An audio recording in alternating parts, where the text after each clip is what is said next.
Hey guys, welcome back to the channel. Today we are looking at a Magic the Gathering Secret Lair, and of course they've gone all out with the box art on this one. This is the Secret Lair Fallout crossover. We've got the rainbow foil full set here, so we're going to open these up, get right into them. We've also got these as well to get through.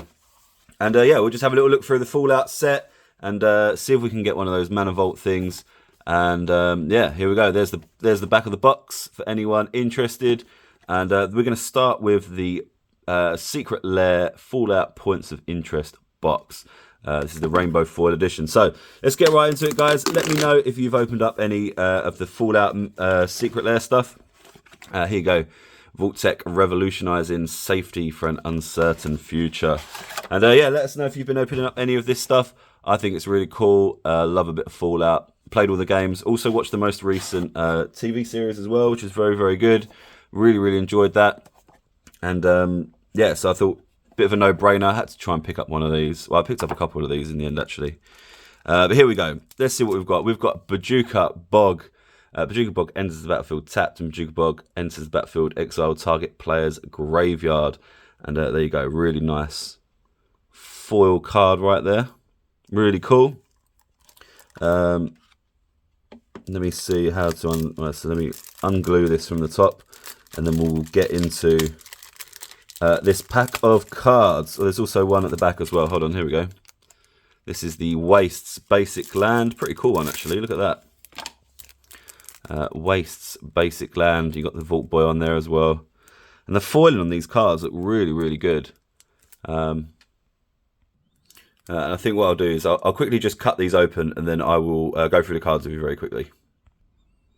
And here we go. So, right, we've got them all out the packs, and there you go. Nice foiling on that Wastes Basic Land right there. The next card, of course, is Bojuka Bog, and I really love the foiling and the artwork on this. Really nice. Next card is the Command Beacon, and there you go. Very cool again. Let's see. Next card is the Fabled Passage. Sacrifice Fabled Passage. Search your library for a basic land card. Put it into the battlefield tapped. Then shuffle. Then if you control 4 more lands, untap that land. There you go. Nice card though. Nice little mana search. And we also have the Reflecting Pool.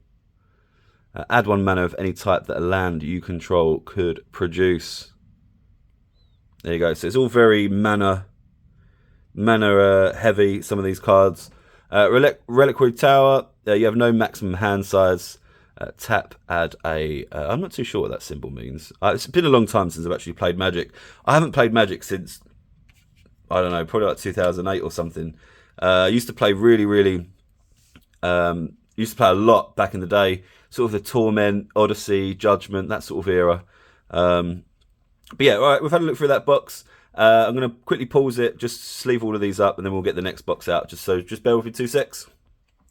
All right, here we go. So as you can see, we've got them up on the top row. We've got the next box, which is the special. So this one should be a little bit more interesting, a little bit more sort of Fallout-y, based on the leveling up of your character. And by the way, I've not actually seen any of these cards before, by the way, guys. I thought, I've spent enough money on these. I'm not going to look up any of the cards, any of the artworks or anything like that. But there you go, Secret Lair Fallout again. And let's get into this box. But yeah, I'd never ever look into the boxes or into the cards before I receive them, just because I like to keep it fresh. We've got another Waste. Are you joking? They can't all be the same, right? Are they all the same land? We'll leave that one sealed up there, I guess. And we'll get this one unglued. And yeah, let me know in the comments, guys. Are all of the lands the same? Are they all the same land? I was expecting there to be more than one different type. That may well still be the case, of course. But here we go. Let's get right into it. This looks like a really nice card. We've got Anger.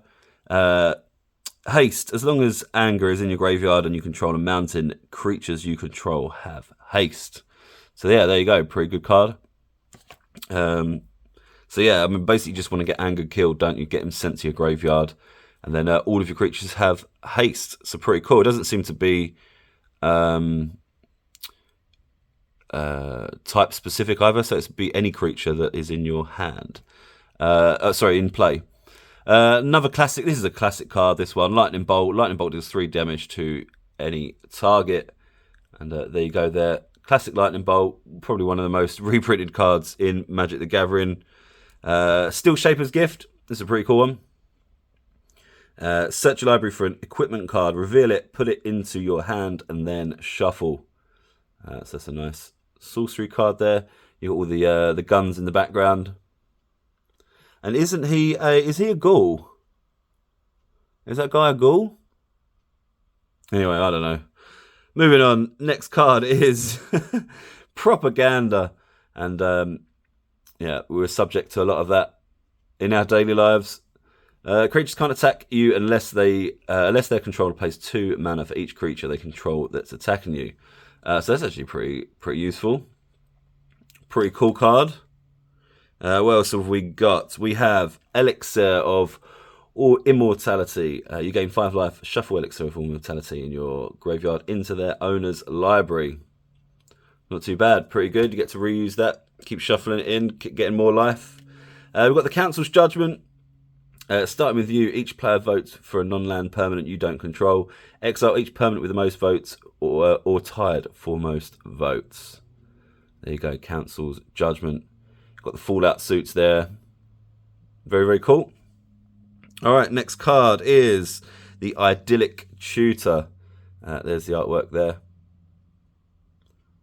And the card says, search your library for an enchantment card, reveal it, put it into your hand, and then shuffle. Quite a lot of these cards are basically doing the same thing, right? Seems to be searching for a different type of card, and then sticking it in your hand, and then shuffling it. I'm going to get these sleeved up, put them up here, and then we'll open it in the next box. All right, next up we have the Vault Boy box. I'm going to get right into it. Here we go.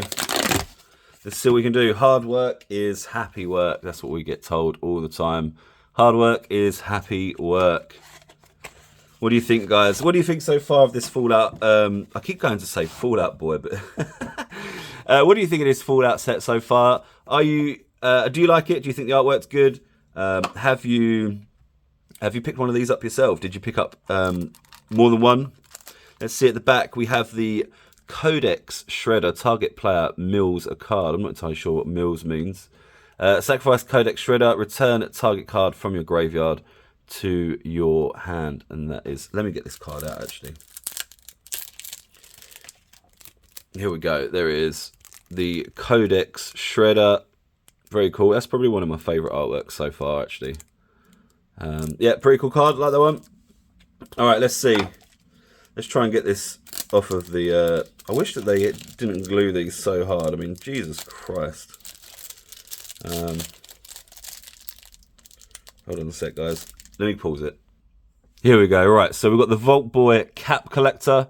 Pretty cool one. Got his Judge wig on. White spells you cast cost 1 mana less to cast. Blue spells you cast cost 1 less to cast. And spells your opponent cast cost 1 more to cast. It's a pretty good white-blue little card there. Pretty nice. Nice little creature. Next up, we've got the Sphere of Resistance. And quite interesting. Trying to stop that going from down the hill. Spells cost 1 more to cast. And we've got the Trinisphere. There he is there. With the big nuclear bomb about to go off. As long as Trinisphere is untapped, each spell that would cost less than 3 mana to cast costs 3 mana to cast. God, that was a bit of a tongue twister, that one. And looks like the last card is the Winter Orb. And there it is right there. The Winter Orb. As long as Winter Orb is untapped, players can't untap more than 1 land during their untap steps. That can look like it's a pretty annoying card to deal with. But that looks like that was that box, actually. So there's only, what was it, like 5 cards in that one? So it seems like 1, 2, 3, 4, 5. Yeah, it seems like there was maybe 1 less in that one. Not too sure if that was supposed to happen, but all right, we've got these envelopes to go through next. I'm going to just go sleeve these up quickly, put them there, and you know how it works. All right, there we go. So that's the full set of the Rainbow foil edition of Fallout. I guess it's the full set. I think that's what you were supposed to be buying, right? I don't know if there actually is any variants in it. I'm sure that there is supposed to be some. Anyway, here we go. This is the artist series Ravina Kai. Sorry, I was going to say cow, but I wasn't reading that properly. Rainbow foil edition again. And yeah, I'm not entirely sure what's going to be in these ones, to be honest with you. So let's see what happens. Thank you for being a part of Secret Lair. Very cool. What else have we got inside here? We have a looks like a wax pack. God, this takes me back. A wax pack. Here we go. Right. Let's see what we got, guys. I have no idea what's in these at all. Oh, wow. Look at that. Whoa, what the hell is that? That's an insane looking card. I've never seen a magic card like that before in my life. I'm not entirely sure how to read it. Is that saying that it needs 2 colourless mana, 1 island, 1 swamp, 1 mountain to play, and it's a 4/5? But wow, what a card that is, man. That's an awesome looking card. Whenever another non-token wizard enters the battlefield under your control, if Inala Archmage Ritualist is in the command zone or on the battlefield, you may pay 1 mana. If you do create a token that's a copy of that wizard, the token gains haste. Exile it at the beginning of the next end step. Wow, what a card. Look at that. Even the... It's like a... It's kind of like a cold foiling, I think. And there's some nice like gold details around the card as well. That's a really, really nice card. I like that. That's my favourite card so far, for sure. Let's have a look. What's this one? This is the Aether Vial. I don't know how people like to say this word. I see it pronounced differently every single time. At the beginning of your upkeep, you may put a charge counter on Aether Vial. And you can tap it. You may put a creature card with mana value equal to the number of charge counters on Aether Vial from your hand into the battlefield. So it's like a free summon, basically. Very cool. Next up is the Arcane Signet. Add 1 mana color of any... add 1 mana of any color in your commander's color identity. So very, very cool. Alright. It's like a 3 mana of any color. A quick creature gets +1/+1. Whenever a quick creature attacks, you may search your library for a basic land card. Put it onto the battlefield, tap, then shuffle. Some of these cards kind of look the same though, right? I thought the first one initially looked really, really cool. But then these kind of do look the same. I mean, look, this is another hand one. It's basically the same card. Oh, it is. No, it actually is the same card. So why does the art look different then? Why does the art look different and it's the same card?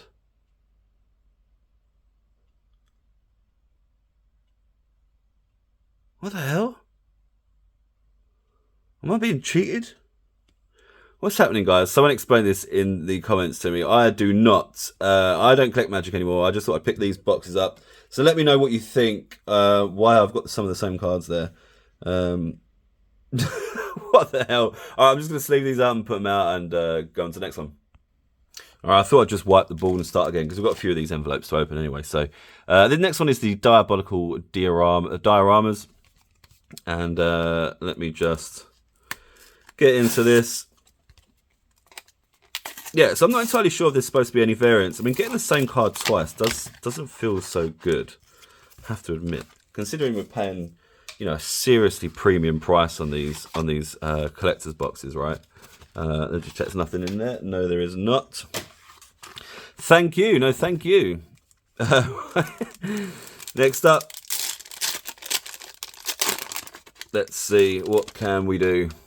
We have, oh, this is a, back to the old school Magic style, the Gravebreaker Lamia. Snake Lamia. I think that's made, it looks like it's made of like plasticine or something. Anyway, lifelink. When Gravebreaker Lamia enters the battlefield, search your library for a card, put it into graveyard, then shuffle. Spells you cast from your graveyard cost 1 less to cast. Got lifelink as well. Alright, next. We have Aura Shards.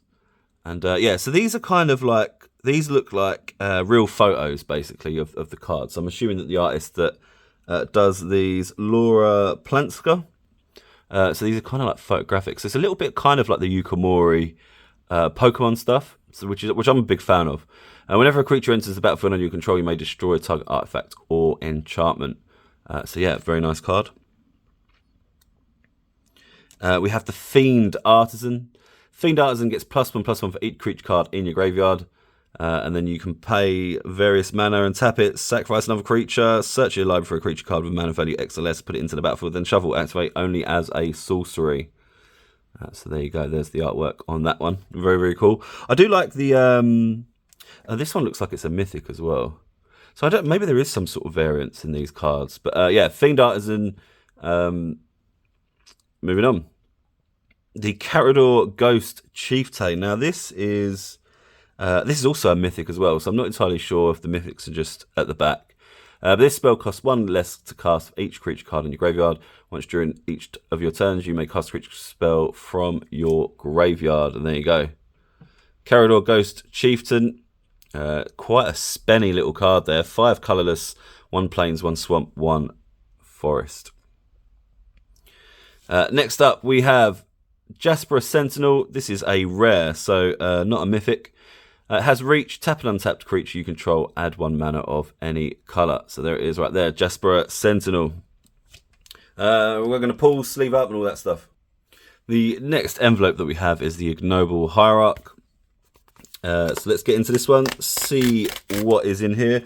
I'm not sure if these are supposed to be the variants envelopes, guys. You'll have to let me know exactly. Oh, has this just got 1 card in it? Jesus Christ. Yep, 1 card in it, guys. Right, let's see what's in this one then. This one is the... Oh, wow. Now, that is a nice card, though, to be fair. That is a nice card. Look at that. Let me see if I can shine my light a little bit closer to it. There you go. What a card. That is a nice looking card. It is a 0/1. I think it's just a token, though, right? Are these just tokens? 0/1 down there. Goblin Shaman. Yeah, it says there's some sort of ability there as well. Look. What does it say? Exalted. Tap, swamp, fire, or mountain or forest. Anyway, sorry, I was trying to read the card there. I think there. I have no idea what the functionality of it is, but there we go. Nice card nonetheless. Really cool artwork. I'm not sure that's one that you'd put into your deck anyway. We won't pause the video. We'll just move straight on to the last one. This is S.P.E.C.I.A.L, and this is the very, very last envelope. Let me know what you think in the comments, guys. Do you think this was a good Secret Lair overall? I'm going to give a little bit of a review of it at the end as well and let you know what I thought of it. And another little thank you card. And we'll get into this pack right here. Here we go. Right, let's see. What have we got? We have the Swords to Plowshares. There we go. Exile target creature, its controller gains life equal to its power. We have the Fairy Artisans. It has flying, and whenever a non-token creature enters the battlefield under an opponent's control, create a token that's a copy of that creature is accepted as an artifact addition to the other types and exile all other creatures from Fairy Artisans. That's a 2/2, 4-drop. I'm not too sure I like these ones, guys. The Dockside Chef. Sacrifice an artifact or a creature and draw a card. Alela, Artful Provocateur. Now this one is a mythic. Flying, Death Touch, left link, you know what I'm trying to say. Other creatures you control flying get 1+1/+0. Whenever you cast an artifact or enchantment spell, create a 1/1 blue fairy creature token with flying. So that seems like a pretty good card. Not bad for a mythic. And then we have the Door of Destinies. This is a rare. As Door of Destinies enters, let's have a look at the art on that one there. I don't know what's happening with this camera, guys. It's just all of a sudden gone really funny on it for some reason. Let me see if I just hold it a bit closer, I can maybe refocus. There we go. Looks like a little bit better. Yeah, there we go. As Door of Destinies enters the battlefield, choose creature type. Whenever you cast a spell of the chosen type, put a charge counter on Door of Destinies. Creature you control the chosen type, get +1/+1 for each charge counter on Door of Destinies. So there we go. And it looks like this is the last card. Is a Shaman of the pack. I have absolutely no idea, guys, what any of this has to do with Fallout. What on earth is this? When Shaman of the pack enters the battlefield, target opponent loses life equal to the number of elves you control. There we go. So that was it, guys. That was the secret lair for Fallout. That was everything. I'm sure there is some sort of variance in between some of these packs and stuff. But what did you think of it? To be completely honest with you, I'm a little bit disappointed. I thought that the artwork would kind of be more varied. It's very, very Vault Boy orientated, and I was hoping there'd be maybe a little bit more featuring of some of the monsters in Fallout. Some of the, and they could be incorporated into the creature, into the actual creatures that you can play. And some of the weapons and stuff, like the like, why isn't there an equipment for like the nuke, the nuke boy and stuff like that, or even a Pit Boy equipment card? And I don't know. I think it's kind of missed a trick here, to be honest with you. A lot of these vault cards are just kind of, they seem very, very stock arty, Yeah, it just kind of reminds me of stock art, and that's a big shame. Yeah, I don't know what else to say about it, really. I'm just kind of disappointed that every single card is solely falsed around, solely based around, sorry, was the word I was trying to say, around Vault Boy. And whether it's a creature, an artifact, or a spell, or a sorcery, or whatever the card is, it's all based around Vault Boy. Even the lands. Did this waste really need to have Vault Boy on it? Wouldn't this have looked better with, I don't know, some like giant bug monster on it with a fighting an exosuit? I know that the another thing I wanted to touch on as well is that a lot of the artwork is kind of based around the Vault. There was like a Vault iPhone game that came out, like, I don't know, 10 years ago or something, right? And it's all very much kind of seems to be based on that, like being in the Vault and that. It's okay. It's not the best art direction, but I do appreciate that there is some things that need to, you have to have art approved by Bethesda and all that sort of stuff, and Bethesda probably only let them use certain characters in certain ways. I mean, for example, like, she looks like she's literally just been cut out of the game, out of the iPhone game, and then put into a background that's probably been drawn. I would assume it has been drawn by somebody for the card. But yeah, I don't know, that's kind of what I think about it, guys. I mean, to be honest with you, these are probably my favourite cards, and these have got nothing to do with Fallout at all. So yeah, that's kind of where I'm at with it. Let me know what you guys thought of it. Would you pick up this secret lair? Would you pick up secret lairs in the future? Do you pick up secret lairs all the time? And do you only pick up the ones that you kind of just gravitate towards, like Fallout, for example, or Street Fighter, or whatever it might be? But yeah, let me know what you thought in the comments, guys. We've got a few more videos coming out in the very, very near future, so make sure you stick around. Subscribe if you're new here, like the video, do all that stuff, show your friends it. And I'm probably just going to put these cards up for sale, to be honest with you guys.